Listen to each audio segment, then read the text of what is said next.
ಇವತ್ತಿನ ವಿಡಿಯೋದಲ್ಲಿ ನಾನು ನಿಮಗೆ ಅವರೆಕಾಳಿನಲ್ಲಿ ಬಸ್ಸಾರ್ನ ಹೇಗೆ ಮಾಡ್ಕೊಳ್ಳೋದು ಅಂತ ತೋರಿಸ್ತಾ ಇದ್ದೀನಿ. ಅದು ಕೂಡ ಹಳ್ಳಿ ಶೈಲಿಯಲ್ಲಿ ತುಂಬಾನೇ ರುಚಿಯಾಗಿ ಸಿಂಪಲ್ ಆಗಿ ಒಂದು ಒಳ್ಳೆ ಫ್ಲೇವರ್ಫುಲ್ ಆಗಿ ಈ ಬಸ್ಸಾರ್ನ ಹೇಗೆ ಮಾಡ್ಕೊಳ್ಳೋದು ಅಂತ ನೋಡೋಣ. ಮೊದಲನೇದಾಗಿ ನಾವು ಅವರೆಕಾಳನ್ನ ಬೇಯಿಸ್ಕೊಳ್ಬೇಕಾಗತ್ತೆ. ಈ ರೀತಿ ನಾನಿಲ್ಲಿ ಒಂದು ಬೌಲ್ ಆಗುವಷ್ಟು ಅವರೆಕಾಳನ್ನ ತಗೊಂಡು ಚೆನ್ನಾಗಿ ತೊಳೆದು ಒಂದು ಪಾತ್ರೆಯಲ್ಲಿ ಹಾಕೊಂಡಿದ್ದೀನಿ. ಈಗ ಮತ್ತೆ ಇದಕ್ಕೆ ಒಂದು ಅರ್ಧ ಪಾತ್ರೆ ಆಗುವಷ್ಟು ನೀರನ್ನ ಹಾಕೊಂಡ್ಬಿಟ್ಟು ರುಚಿಗೆ ತగ్గಷ್ಟು ಉಪ್ಪು ಮತ್ತೆ ಒಂದು ಟೊಮೊಟೊ ಹಣ್ಣು, ಹಾಗೆ ನಿಮ್ ಖಾರಕ್ಕೆ ಎಷ್ಟು ಬೇಕೋ ಅಷ್ಟು 4 ಅಥವಾ ಒಂದು 5 ಹಸಿಮೆಣಸಿನಕಾಯಿ ಕೂಡ ಹಾಕೊಂಡು ಸ್ವಲ್ಪ ಎಣ್ಣೆ ಕೂಡ ಸೇರಿಸ್ಕೊಂಡು ಮೀಡಿಯಂ ಫ್ಲೇಮ್ ನಲ್ಲಿ ಒಂದು 1/4 ಭಾಗ ಬೇಯೋ ತನಕ ನಾವಿದನ್ನ ಬೇಯಿಸ್ಕೊಳ್ಬೇಕಾಗತ್ತೆ. ಸೊ ಬೇಗನೆ ಬೆಂದೋಗ್ಬಿಡತ್ತೆ. ಇದು ಬೇಯೋಷ್ಟರಲ್ಲಿ ಇನ್ನೊಂದ್ ಕಡೆ ನಾವು ಈರುಳ್ಳಿ ಹಾಗೇನೆ ಈ ಬೆಳ್ಳುಳ್ಳಿನ ಸುಟ್ಕೋಬೇಕಾಗತ್ತೆ. ಈ ರೀತಿ ನಾವು ಸುಟ್ಟಿ ಮಾಡೋದ್ರಿಂದ ತುಂಬಾನೇ ರುಚಿಯಾಗಿ ಬರುತ್ತೆ ಸಾರಂತೂ. ಒಂದ್ಸತಿ ಮಿಸ್ ಮಾಡದೆ ಟ್ರೈ ಮಾಡಿ. ಸೊ ಈ ರೀತಿ ಚೆನ್ನಾಗಿ ಸುಟ್ಕೋಬೇಕು. ಅದು ಕೂಡ ಸ್ವಲ್ಪ ಮೀಡಿಯಂ ಫ್ಲೇಮ್ ನಲ್ಲೇನೆ ಸುಟ್ಕೊಳ್ಳಿ, ಹಾಗೆ ಟೇಸ್ಟ್ ತುಂಬಾ ಚೆನ್ನಾಗಿರುತ್ತೆ. ಈರುಳ್ಳಿ ಮತ್ತೆ ಬೆಳ್ಳುಳ್ಳಿ ಬೇಯಬೇಕು ಒಳಗಡೆ. ಬೆಳ್ಳುಳ್ಳಿ ಅಂತೂ ತುಂಬಾ ಬೇಗನೆ ಬೆಂದೋಗ್ಬಿಡತ್ತೆ. ನೋಡ್ಕೊಂಡು ಇದನ್ನ ಈ ರೀತಿ ಸುಟ್ಕೊಂಡು ತಗೋಬೇಕು. ಈ ರೀತಿ ಸುಟ್ಟಿದ್ದಾದ್ಮೇಲೆ ತಣ್ಣಗಾದ ನಂತರ ಆ ಹೊಟ್ಟೆಲನ್ನ ತೆಗೆದ್ಬಿಟ್ಟು ಪಕ್ಕಕ್ಕೆ ಇಟ್ಕೊಳ್ಳಿ. ನಾನಿಲ್ಲಿ ನಿಮ್ಗೆ ಅವರೆಕಾಳನ್ನ ಒಂದು 10 ನಿಮಿಷ ಆದ್ಮೇಲೆ ತೋರಿಸ್ತಾ ಇದ್ದೀನಿ. ಒಂದು 1/4 ಭಾಗ ಬೆಂದಿದೆ. ಸೊ ಈಗ ಇದ್ರಲ್ಲಿ ಬೇಯಿಸ್ಕೊಂಡಿರೋ ಟೊಮೊಟೊ ಮತ್ತೆ ಹಸಿಮೆಣಸಿನಕಾಯಿನ ತೆಗೆದು ಒಂದು ಪ್ಲೇಟಲ್ಲಿ ಹಾಕಿ ಎತ್ತಿಟ್ಕೊಳ್ಳಿ. ಸೊ ನಾವು ಮಸಾಲೆ ರುಬ್ಬೋದಕ್ಕೆ ಹಾಕೊಳ್ತೀವಿ. ಈಗ ಮತ್ತೆ ಈ ಅವರೆಕಾಳು ಜೊತೆಗೆ ನಾನು ಇಲ್ಲಿ ಸೊಪ್ಪನ್ನ ಹಾಕೊಳ್ತಾ ಇದ್ದೀನಿ. ನಾನಿಲ್ಲಿ ದಂಟ್ ಸೊಪ್ಪನ್ನ ಉಪಯೋಗಿಸ್ಕೊಳ್ತಾ ಇದ್ದೀನಿ.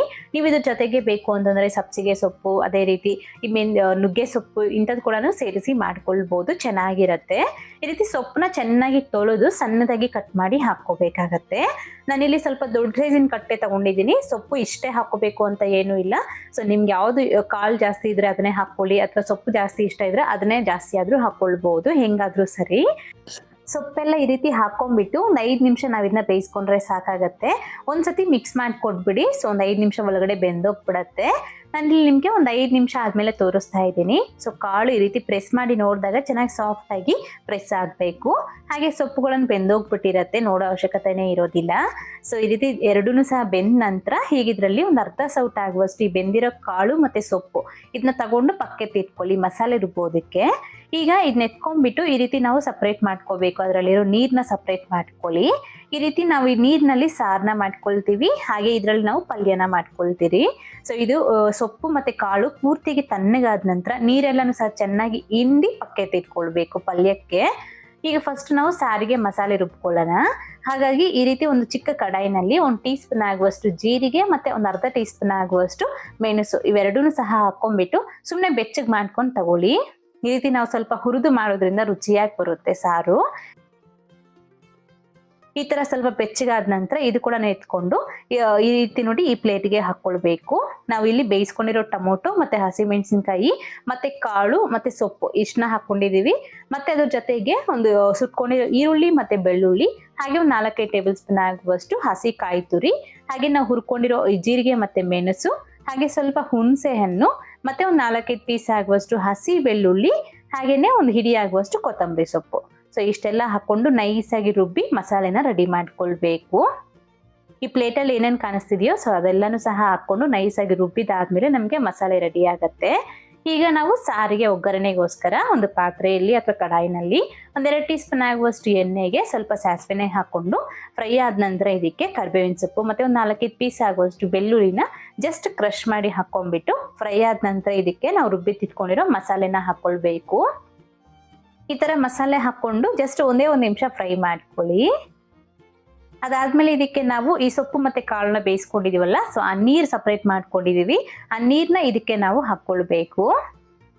ಹಾಕೊಂಡು ಚೆನ್ನಾಗಿ ಮಿಕ್ಸ್ ಮಾಡ್ಕೊಂಡು ಗಟ್ಟಿಯಾಗಿದ್ರೆ ಇನ್ನ ಸ್ವಲ್ಪ ನೀರ್ನ ಹಾಕೊಂಡು ಕನ್ಸಿಸ್ಟೆನ್ಸಿನ ಅಡ್ಜಸ್ಟ್ ಮಾಡ್ಕೊಳ್ಳಿ. ಒಂದ್ಸತಿ ಕುದಿಯಕ್ಕೆ ಶುರು ಆಗಿದ ನಂತರ ರುಚಿ ನೋಡ್ಕೊಂಡು ಉಪ್ಪೇನಾದ್ರೂ ಕಡಿಮೆ ಅಂತ ಅನ್ಸಿದ್ರೆ ಹಾಕೊಳ್ಬಹುದು. ಸೊ ಹಾಕೊಂಡು ಒಂದು 4-5 ನಿಮಿಷ ಚೆನ್ನಾಗಿ ಕುದಿಸ್ಕೊಂಡ್ರೆ ನಮ್ಗೆ ಬಸ್ಸಾರ್ ರೆಡಿ ಆಗತ್ತೆ.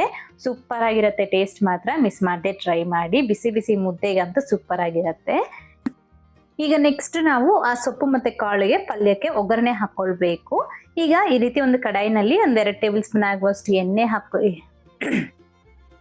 ಈಗ ಪಲ್ಯ ಮಾಡ್ಕೊಳ್ಳೋದಕ್ಕೆ ಒಂದು ಕಡಾಯಿನಲ್ಲಿ ಎಣ್ಣೆ ಹಾಕೊಂಡು ಬಿಸಿಯಾಗಿದ ನಂತರ ಸಾಸಿವೆ ಮತ್ತೆ ಜೀರಿಗೆ, ಅದೇ ರೀತಿ ಒಂದು 4-5 ಪೀಸ್ ಆಗುವಷ್ಟು ಬೆಳ್ಳುಳ್ಳಿನ ಚೆನ್ನಾಗಿ ಕ್ರಶ್ ಮಾಡಿ ಹಾಕೊಳ್ಳಿ.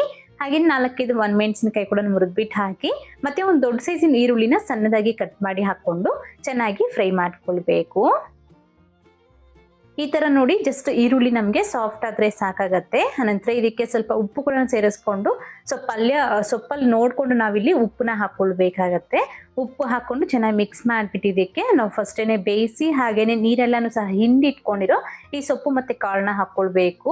ಬೇಯಿಸಿದಾದ್ಮೇಲೆ ನಾವು ಇದನ್ನ ಹಾಗೆ ಡೈರೆಕ್ಟ್ ಆಗಿ ಹಾಕೊಳ್ಬಾರ್ದು. ನೀರಿರುತ್ತೆ, ಪಲ್ಯ ತಿನ್ಲಿಕ್ಕೆ ಚೆನ್ನಾಗಿರೋದಿಲ್ಲ. ಅದನ್ನ ನೀಟಾಗಿ ಕೈಯಲ್ಲಿ 2 ಕೈ ಸಹಾಯದಿಂದ ಸೊಪ್ಪು ಮತ್ತೆ ಕಾಳನ್ನ ಚೆನ್ನಾಗಿ ಹಿಂಡಿ ಮತ್ತೆ ನಾವು ಆ ಸೊಪ್ಪನ್ನ ಇಲ್ಲಿ ಹಾಕೊಳ್ಬೇಕು. ಹಾಗೇನೆ ಒಂದು ಹಿಡಿ ಆಗುವಷ್ಟು ಕಾಯಿ ತುರಿ ಕೂಡ ಹಾಕೊಂಡು ಚೆನ್ನಾಗಿ ಮಿಕ್ಸ್ ಮಾಡ್ಕೊಂಡು